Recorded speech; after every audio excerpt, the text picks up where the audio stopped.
Je crois que ce qu'on peut retenir en termes d'acquis à l'issue de cette conférence, c'est dans un premier temps la mise à disposition, sinon l'accès à l'information scientifique sur l'uranium et aussi la prise de parole par les populations. Également aussi les échanges entre les différents participants venus de 12 pays et de tous les continents. Vous savez, avec tout ce que nous avons appris, avec tout ce que les populations africaines, en tout cas partout où il y a eu cette exploitation de l'uranium, ont vécu, il est extrêmement difficile aujourd'hui que ces compagnies qui viennent exploiter l'uranium nous donnent ces garanties. Il n'y a pas très longtemps, je suis allé en Allemagne. Et il y a une centrale là-bas qui sont en train de refermer, une ancienne centrale qui s'appelle Wismut. Le gouvernement allemand a mis plus de 7 milliards d'euros et jusqu'à présent, il n'a pas encore terminé. Ça, c'est des pays qui ont des ressources sur le plan financier, qui disposent d'experts compétents, qui connaissent la matière. Mais eux, malgré le fait qu'ils disposent de ressources, malgré le fait qu'ils disposent donc de techniciens émérites, ils ne sont pas arrivés à minimiser les conséquences environnementales de cette exploitation.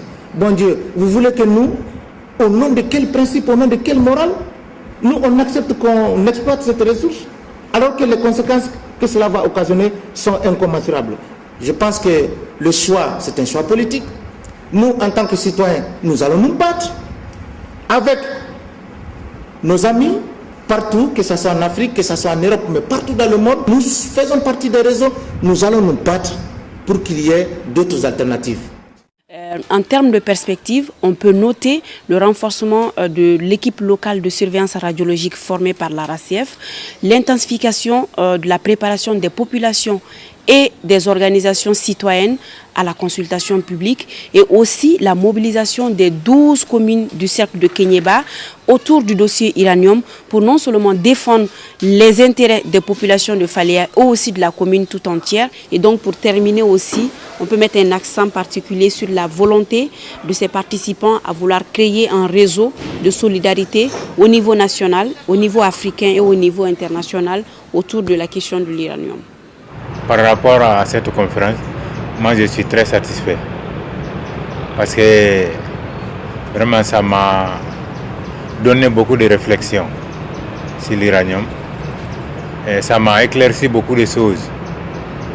Et aujourd'hui, à ma pensée vraiment au retour de cette mission, vraiment c'est pour éclaircir les contenus de cette conférence à toute la population afin que nous luttons ensemble pour arrêter ces principes d'exploitation. Si vous ne faites pas preuve d'agressivité, les jugements d'uranium de Samit vont sortir plus tôt que les jugements de Faléa. Le gouvernement malien, pour justifier sa politique de diversification, d'intensification de l'exploitation minière et notamment de l'uranium, c'est de dire que c'est une chance pour le Mali, que cette politique donne l'opportunité au Mali de pouvoir accumuler des revenus pour les finances publiques, de créer des emplois pour les populations, bref, d'améliorer les conditions de vie. Mais après plusieurs années d'expérience d'exploitation minière en Afrique, et la conférence l'a montré à travers les témoignages de nos frères africains du Niger, du Gabon, et du Congo et d'ailleurs, il est établi aujourd'hui qu'il n'y a en fait aucune corrélation entre l'exploitation minière et le développement économique et social. Et c'est pour ça que l'ARACF, notre association, en discussion, en dialogue, en débat et dans une démarche participative avec les populations locales de Faléa, nous avons élaboré un programme alternatif de développement économique qui est axé essentiellement sur 3 volets. J'ai été contacté par les membres de l'association de la RACF dans l'optique de pouvoir réfléchir à un projet de développement touristique ici, à Faléa, qui serait par exemple présenté comme une alternative à la recherche de l'uranium. Effectivement, j'ai été sur les lieux, j'ai été faire un éductour pour repérer un peu certains sites susceptibles d'attirer les touristes. Et je vous avoue qu'il y a des endroits qui sont super intéressants. Et également, on pourra également développer l'écotourisme, c'est-à-dire qu'il y a un tourisme qui est respectueux de l'environnement, mais également qui tient compte aussi des conditions de vie de la population locale. Donc nous sommes ici sur le site de d'Olendi, et c'est également un site naturel sur lequel des femmes viennent ici pour laver le linge. Je suis en train de voir un peu comment on pourra aménager au mieux ce site pour qu'il soit vraiment exploitable dans un cadre purement touristique. Et pourquoi pas ne pas faire des circuits inter-États entre le Mali, le Sénégal et la Guinée, surtout que la commune est à 45 km de la Guinée, mais également à une cinquantaine de km du Sénégal. Donc je pense également que si on développe un type de tourisme orienté vers l'environnement, mais également on peut faire aussi un type de tourisme aussi inter-État, susceptible de visiter aussi d'autres pays limitrophes. Un deuxième volet qui va consister en l'exploitation des sites de sources naturelles pour produire de l'eau minérale avec le label Faléa qui va pouvoir fournir beaucoup d'emplois aux populations locales d'une part et donner une opportunité de revenus à la commune. La commune de Faléa possède un atout rare, il faut signaler, c'est le bambou. La commune est couverte à travers tout son territoire de forêts de bambou. C'est une véritable civilisation de bambou. Alors quand on sait que le bambou est très précieux à cause des services écologiques qu'il rend en tant que plante, le gros projet, un des principaux, en tout cas le plus gros à l'intérieur du développement du secteur agricole, de transformation, ça va être de développer la filière bambou, de rechercher les financements, les soutiens techniques pour développer le bambou dans la commune de Faléa. Nous basons notre programme économique et social, culturel alternatif sur une source d'énergie qui est en gros les énergies renouvelables. C'est-à-dire l'énergie solaire, le photovoltaïque, le biomasse, pour préserver la qualité de vie dans l'environnement. Alors l'un mis dans l'autre constitue véritablement un choix alternatif pour un développement qui puisse profiter aux populations locales, au territoire de la commune de Faléa, en termes d'aménagement, de valorisation, et aussi pour le pays, pour le Mali. L'uranium n'est pas une ressource durable, c'est-à-dire que dans quelques décennies, il n'y aura plus assez d'uranium. Donc il vaut mieux investir massivement dans les économies d'énergie et dans le développement des énergies qui sont réellement renouvelables pour garantir de façon durable l'approvisionnement en énergie de l'humanité.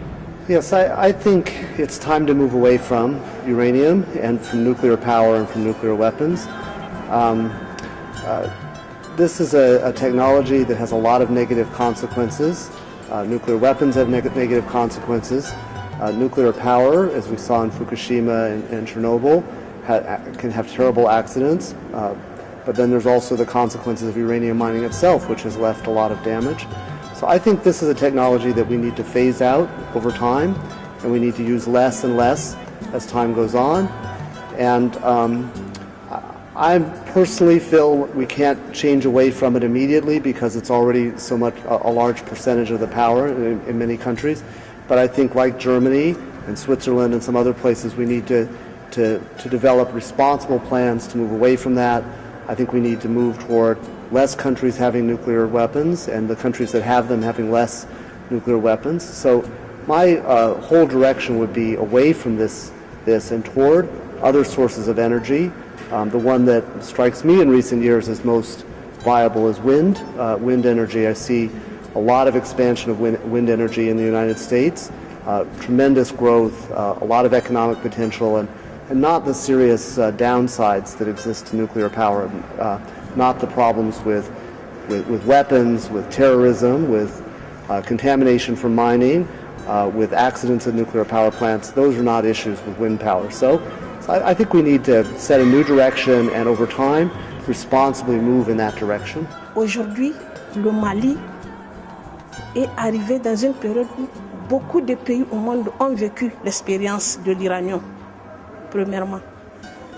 Deuxièmement, il est possible aujourd'hui pour le Mali, pour Faléa, pour la population de Faléa, pour les femmes et les enfants de Faléa, que le gouvernement du Mali s'asseye et qu'il réfléchisse, non pas avec le cœur, mais avec l'esprit et la raison, pour comparer la situation du Niger, la situation du Gabon, la situation du Congo, la situation de la France, parce que la France était dans l'uranium. Aujourd'hui encore, il y a encore, et demain encore il y aura, dans 1 million d'années, il y aura les déchets radioactifs en France. Areva ne peut rien parce qu'on ne peut pas transformer. Le gouvernement malien peut regarder. Le gouvernement malien a le devoir. Le gouvernement malien a l'obligation de regarder cette leçon. Il ne faut pas que les uns aident les autres à couvrir la vérité sur le dos des Maliens. Il faut que chacun, en ce qui le concerne, prenne sa responsabilité, je pèse mes mots, devant l'histoire pour jouer son vrai rôle, afin peut-être que le Mali puisse bénéficier un temps soit peu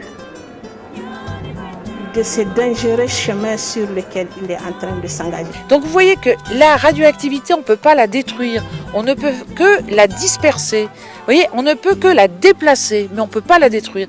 L'homme n'a pas encore inventé un système où on peut réduire la radioactivité de corps qui ont une aussi longue période justement radioactive.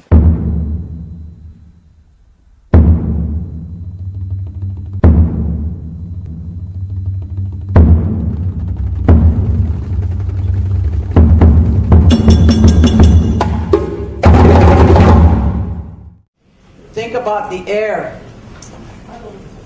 Think about the land. Think about the heavens. Think about the moon. Think about the sun. And the constellation of stars.